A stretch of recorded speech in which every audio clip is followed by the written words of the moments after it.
Hello mga tol! Welcome sa Anonas TV, kung saan ang trip, walang limit.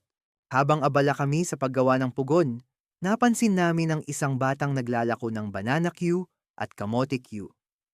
Bit-bit niya ang maliit na bilao, at kahit halatang pagod na, may sigla pa rin sa kanyang boses nang sabihin. Daming tinda. Kaya nga, magsipag. Hindi ka napasaw? Hindi po, kapatid ko lang po. Sa edad na dapat nag-aaral at naglalaro, siya ay naglalako na sa ilalim ng init ng araw.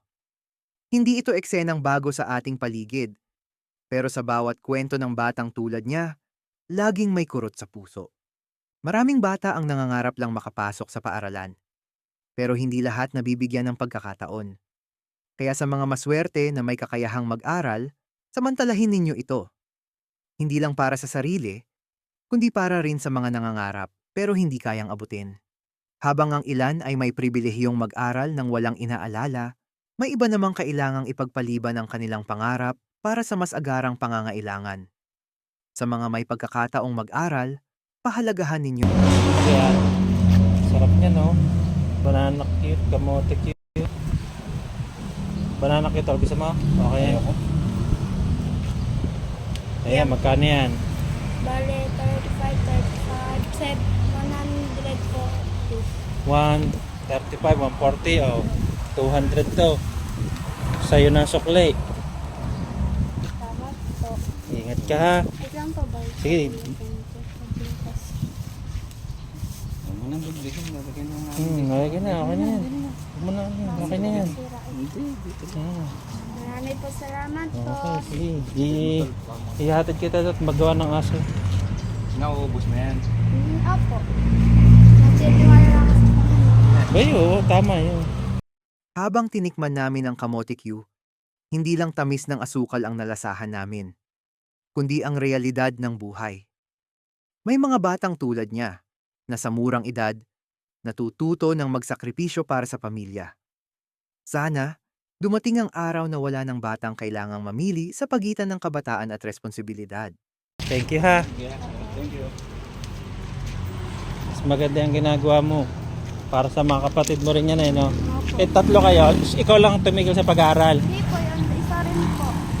Yung Para po ang makatulong. pangilan ka sa magkakapatid? Panganay. Panganay. Sige. Maraming po salamat. I-push mo yan, ha. Galingan mo sa pag-aaral sa susunod na taon. Pa. Magiging successful ka kasi masipag ka.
Ha